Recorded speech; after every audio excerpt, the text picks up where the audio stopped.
Happy Tuesday and welcome back to the pod. Today's episode is one that I'm really excited to record for two reasons. First of all, the topic is very interesting to me.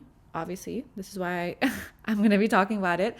And secondly, because I recently purchased a new little gadget to use whilst recording, which is a microphone mount. And I'm very excited to be using this because I'm someone, when I speak, I don't just use my voice. I use a lot of facial expressions, mostly my eyebrows, and I use a lot of hand and arm movements. They practically have a mind of their own. So up until now, every episode that I've recorded, I've been holding the microphone in my hand, and it's felt very frustrating because I couldn't move both my arms around when I was speaking or when I had a moment of passion about a specific topic. I was always very self-conscious and self-aware that, wait, no, whatever you do, make sure that you're limiting the movement of your arms. Make sure that the microphone holding hand isn't moving around too much.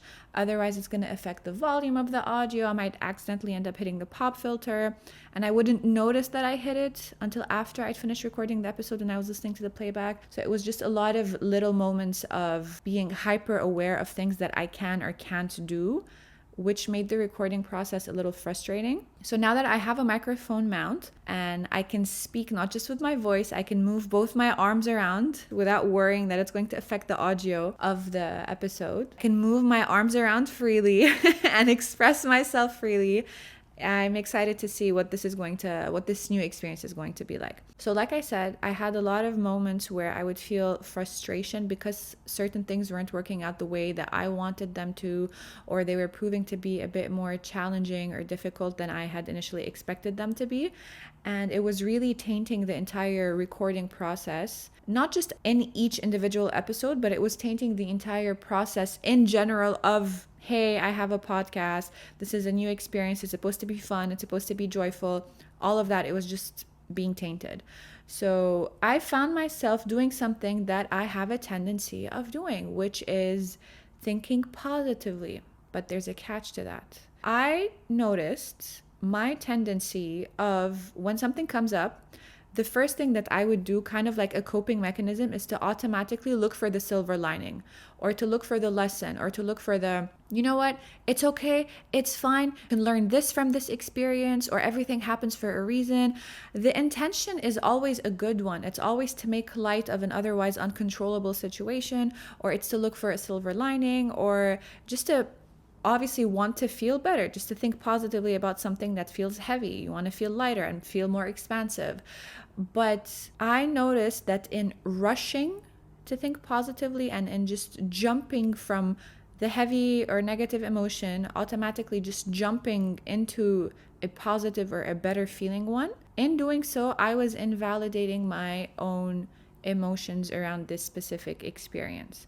Now, emotions are energy in motion. It's a big surge of energy that your body is experiencing. Joe Dispenza calls emotions the body's response to a thought. So the mind creates a thought and the body responds in kind by releasing emotions.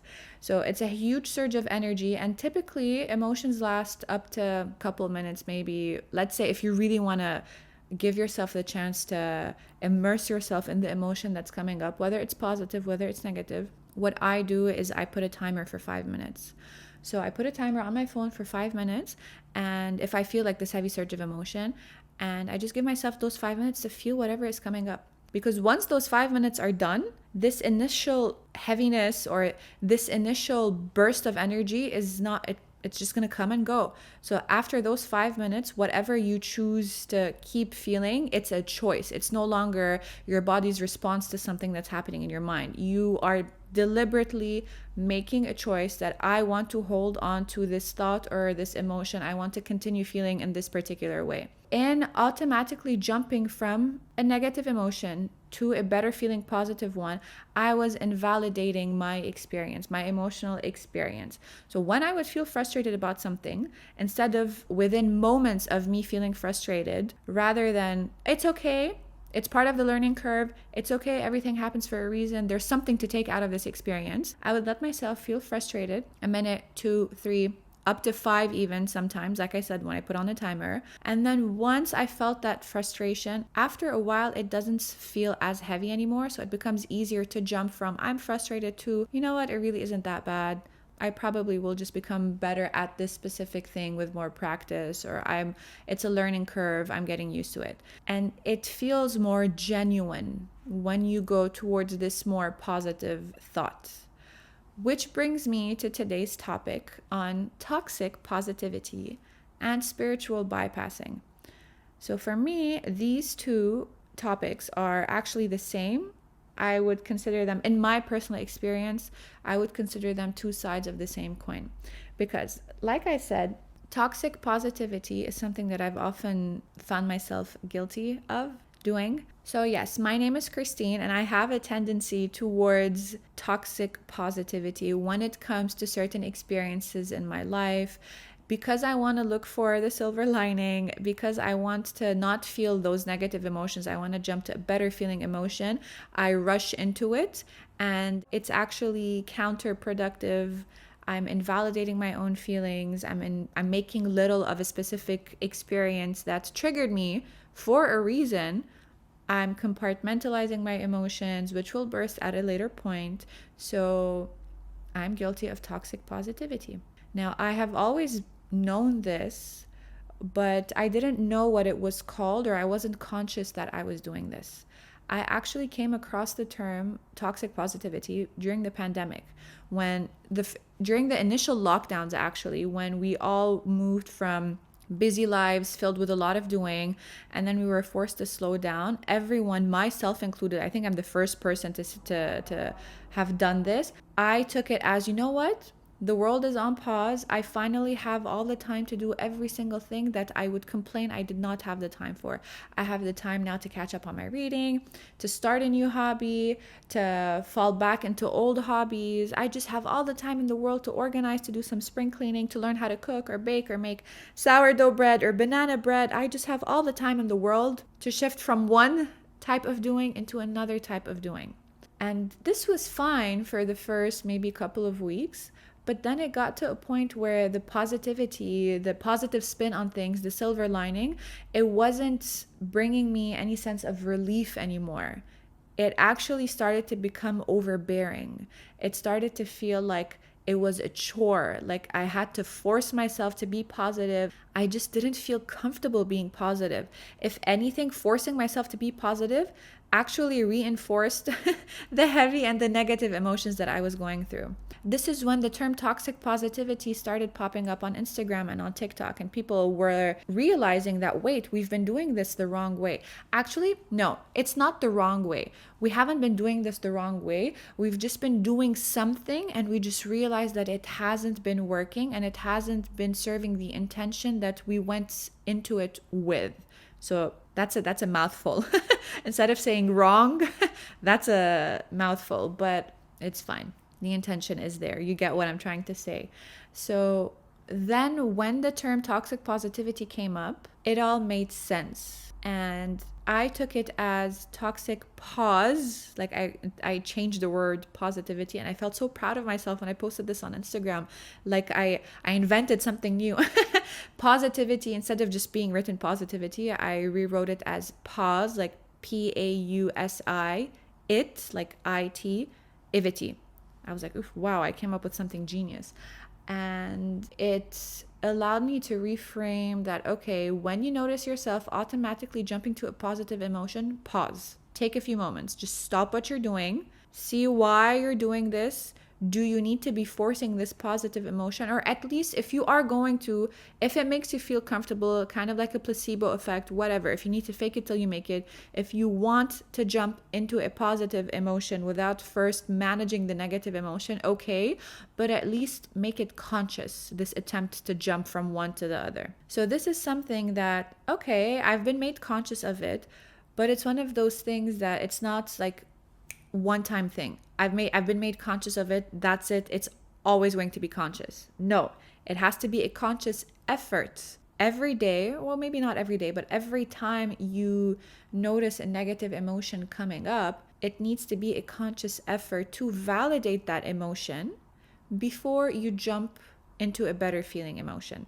Why I find this to be one side of the coin and spiritual bypassing to be the other. Spiritual bypassing, I actually had no idea what that meant until I was doing my coaching program last year, and one of the mentor coaches was introducing us to the topic of spiritual bypassing, but it wasn't more as an intro to spiritual bypassing thing. It was more of a someone said something or they did something, and she called them out on it and told them, "You're spiritually bypassing yourself." Everyone was like, "Whoa, what is that? What is spiritual bypassing?" Spiritual bypassing, essentially, it's in the name. You are bypassing something, an emotion, a situation, a circumstance, an experience, under the guise of spirituality. And I noticed that, hey, this is something else that I've been doing. This is another tool that I've been using to invalidate my own emotions and make little of my own emotional experiences. So, for example, why this hits me hard, because being a yoga instructor and being in a very spiritually oriented community, there's this kind of unspoken rules of spirituality, or rules of what type of thought or behavior is considered spiritual and what isn't considered spiritual. So as a yoga practitioner, as a yoga teacher, whenever I would find myself getting a negative thought or getting frustrated, just being stuck in traffic, for example, or just something as silly as that, and I get frustrated, I'd be like, no, it's okay. You're supposed to be zen.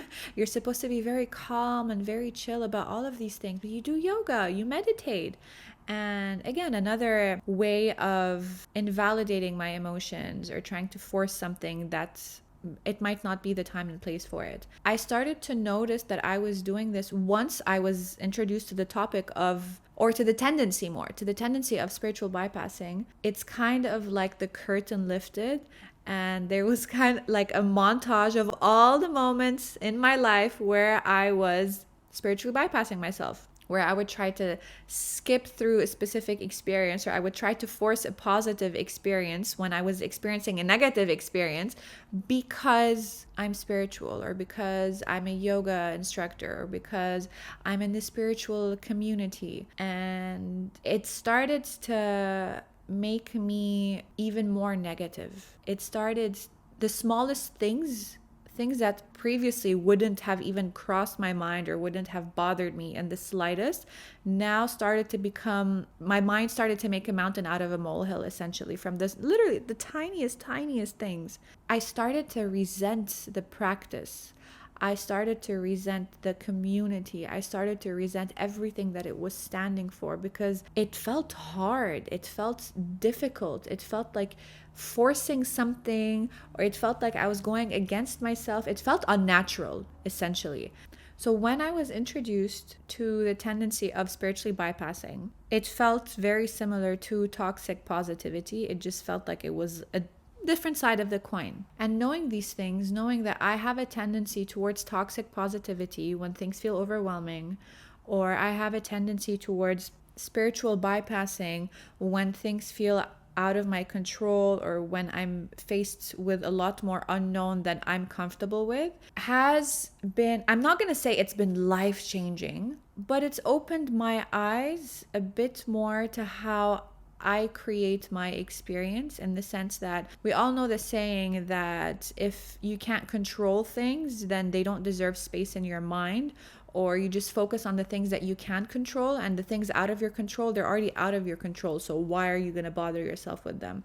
So like all of these things, they're like different pieces of the puzzle, right? It's having the ability to be aware of when these tendencies come up in me, and then when I'm noticing them as they're coming up, a light bulb goes out in my mind, and it's like, okay, these tendencies are coming up, so this little area, there's room for a breakthrough, or there's room for reflection or insight or transformation. There's a meaning behind this specific experience or situation. There's an emotional charge behind it. It means that there's room for growth, or for healing, or just there's room for something, some sort of change or transformation. It doesn't have to be this big thing.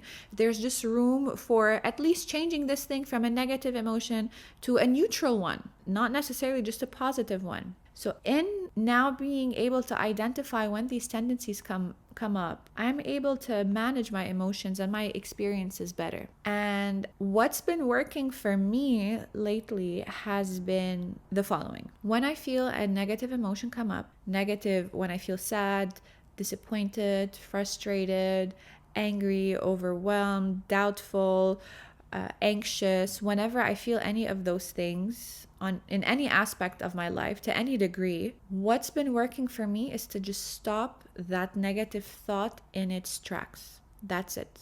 Because our mind has a tendency of taking one thought and then just creating a story and catastrophizing it and just making a big bad horror movie out of just a single thought. It's so easy to get carried away from a single thought.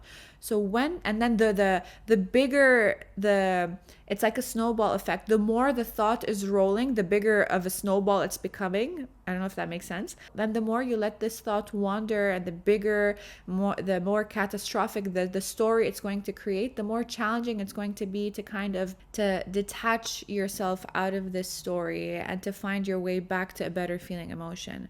So a practice that I've been finding beneficial for me has been when I notice this first thought, I just stop it in its tracks. It's easier when it's in the initial snowball forming phase than it is once like it's a big boulder shaped snowball. But sometimes it's just getting up and distracting myself or doing something different than what I was doing. Sometimes it's going on Instagram and going to a page that I enjoy, that makes me laugh, or that's motivational or inspirational. It doesn't have to be like this big quote. It can just be like funny animal videos that just put me in a better feeling mood. So when it's just this one thought, it's easier to kind of like cut it in its tracks and to reach for a better feeling emotion. But when this thought becomes a whole novel, then it's a bit more challenging to reach for a better feeling emotion. So a negative thought comes up. Let's say if I'm sitting on the couch, I get up, I walk around, I get a snack, get out on the balcony. I just do something to interrupt this thought, to just stop it in its tracks. Or if I'm able to reach for a better feeling thought, it's a good thing I have a cat. So whenever I need a little boost of happy emotions, I just usually go and cuddle with him. And then he pushes me away. But even that is a happier thought than sometimes a negative thought that comes up. So essentially, when a negative thought comes up, instead of forcing a positive thought in its stead, which I have found does actually more harm than good, what has been working for me is just stopping this negative thought in its tracks. Distracting myself, whether it's doing something physical, whether it's just moving my mind's attention or moving my awareness elsewhere to something I know is going to make me feel good. And in doing this, I felt that it's actually quite easy to reach for a better feeling mood because happy emotions are all around us. You just have to choose to look for them, or you just have to choose to put your attention and your awareness on them. So this practice has really made me realize that the world around you is how you see it. And if you want to see it through happy emotions, there's so many things around you to be grateful for or to find joy in. But if you're choosing to see things from a negative point of view, yeah, you're going to find a lot of things that feel negative, or you're going to find a lot of doubt if doubt is what you're looking for. Another thing that I have learned from this practice is the art of validating my own emotions. So when a sense of frustration would come up, for example, I'd notice the thoughts, stop it in its tracks so that it doesn't go from a single thought to a whole novel, and then I validate it. I talk to myself, or I journal about it, or I talk with a loved one about it. Like, I felt frustrated about this specific thing. It's normal to feel frustrated because it makes me feel 1, 2, 3. So it makes sense that I feel frustrated. It's very normal to feel frustrated in this specific situation. Okay, cool. Now that I've actually said that out loud, now that I feel like this is okay, this is acceptable to feel this way, it doesn't feel heavy anymore. Not invalidating. In the process, I just realized how that could have been misinterpreted. In the process of validating my emotions, I felt lighter. I didn't need to find a happier feeling thought because I felt relief, I felt comfort by just being able to express myself or just being able to accept myself. And I think this is the thing. We have the tendency towards toxic positivity because maybe we just haven't been allowed to feel.